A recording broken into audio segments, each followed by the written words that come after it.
अस्सलाम वालेकुम भाइयों। जब से वेस्ट इंडीज़ ने ऑस्ट्रेलिया को सेकंड टेस्ट मैच हराया है अभी रिसेंटली, तो उसके बाद से एक अजीब सा शोर मचा हुआ है पाकिस्तान की मीडिया के ऊपर, सोशल मीडिया पे भी और डिजिटल मीडिया पे भी। बड़े बड़े जो क्रिकेट के एक्सपर्ट्स हैं वो सब बैठ के कह रहे हैं कि जो हम लोग 3-0 से ऑस्ट्रेलिया से टेस्ट मैचेस हारे हैं, वो हम शायद ना हारते अगर हमारे पास हारिस रऊफ़ होता तो। यानी वो ये कहना चाह रहे हैं कि अगर हारिस रऊफ़ होता तो हम वो टेस्ट सीरीज़ जीत जाते शायद। और बिल्कुल इसी तरह जैसे कि वेस्ट इंडीज़ अपना टेस्ट मैच जीत गया ऑस्ट्रेलिया से शमार जोस की वजह से। तो मैं थोड़ा सा हैरान होता हूँ कि मतलब इतने बड़े बड़े एक्सपर्ट्स हैं जिनकी इतनी नॉलेज है, इतना एक्सपीरियंस है, वो कैसे इस तरह की बात कर सकते हैं कि मतलब सिर्फ एक आपको एग्जांपल नज़र आ गई कि एक शमार जोस जो वेस्ट इंडीज़ का फास्ट बॉलर है, उसने अच्छी फास्ट बॉलिंग की, 145 147 की पेस के ऊपर बॉल की और ऑस्ट्रेलिया के 7 आउट कर दिए दूसरी इनिंग्स में, और वेस्ट इंडीज़ वो मैच जीत गया।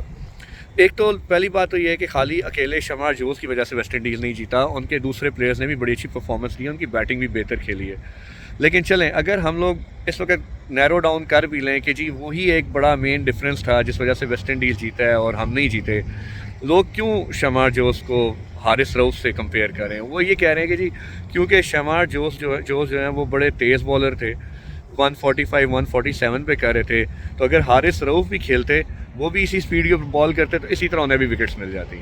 मतलब इतनी उन्होंने पूरी की पूरी सिचुएशन को सिंपल कर दिया है कि जैसे कि मतलब सिर्फ 145 147 की पेस पे आप बॉल करेंगे और ऑस्ट्रेलियंस आउट हो जाएंगे और हम लोग मैच जीत जाएंगे। मतलब वेरी शैलो यार, लोग भूल गए हैं। मैं हैरान हूँ कि लोग थोड़ा सा पीछे जाएं। अभी अभी वर्ल्ड कप ख़त्म हुआ है वनडे का, जहाँ पे हारिस रऊफ़ खेल रहा था, और वहाँ पर हमने देखा, सारे एक्सपर्ट्स ने एक्नॉलेज किया कि हारिस रऊफ़ की बॉलिंग सिर्फ और सिर्फ T20 के लिए फ़ायदेमंद है, वनडे में वो नहीं क्लिक कर रहे क्योंकि उनको जो विकेट्स मिल रही हैं उनकी बॉल में, नए बॉल में स्विंग नहीं है, सेमी न्यू बॉल में स्विंग नहीं है, पुराने बॉल में रिवर्स स्विंग नहीं है, लाइन लेंथ का मसला अलग बना हुआ है। तो इन सारी प्रॉब्लम्स के साथ वो कैसे एक्सपेक्ट कर सकते हैं कि टेस्ट मैच के ऊपर अगर वो हारिस रऊफ़ जाते तो वो जीत जाते। शमार जोस ने जो विकेट्स लिए हैं, अगर आप उनको गौर करें, उनमें सारी की सारी विकेट्स या बोल्ड हैं या LBW है या कॉट बिहाइंड है, बल्कि बोल्ड और कॉट बिहाइंड है, LB भी कम है। तो इसका मतलब है कि उसकी बॉलिंग के अंदर स्विंग, सीम, उसके अलावा कंट्रोल, लाइन लेंथ सब कुछ था ना। खाली 145 147 पे बॉल तो नहीं कर रहा था। और हारिस रऊफ़ का तो मसला ये बना हुआ है कि ना उसकी बॉल स्विंग हो रही है, ना उसकी सीम हो रही है, ना उसकी लाइन लेंथ ठीक है, कंट्रोल ही नहीं है, वो लॉन्गर फॉर्मेट में विकेट ही नहीं ले सक रहे। बल्कि अगर मैं थोड़ा सा क्रिटिकल नहीं होना चाहता, अगर आप गौर करें तो हारिस रऊफ़ T20 में भी विकेट्स नहीं ले पा रहे उस तरीके से।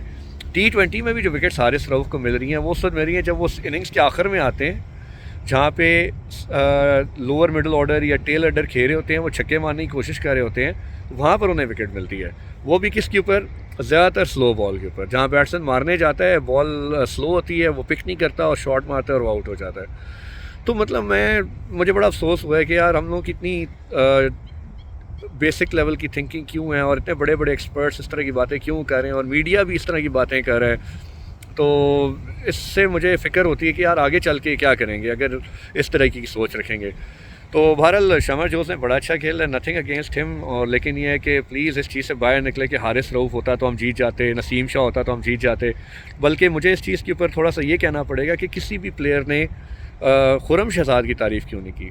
हाँ, आप ये कहते हैं कि खुर्रम शहजाद अगर 3 टेस्ट मैचेस जीतते तो शायद फिर भी पाकिस्तान का कोई ना कोई चांस होता, लेकिन खुर्रम शहजाद का तो किसी ने नाम ही नहीं लिया, जो कि एक्चुअली बड़ी ज़बरदस्त बॉलिंग करके गए पहले टेस्ट मैच में। हमारी एक हार्ड लक थी कि वो पहले टेस्ट मैच में इंजर हो गए।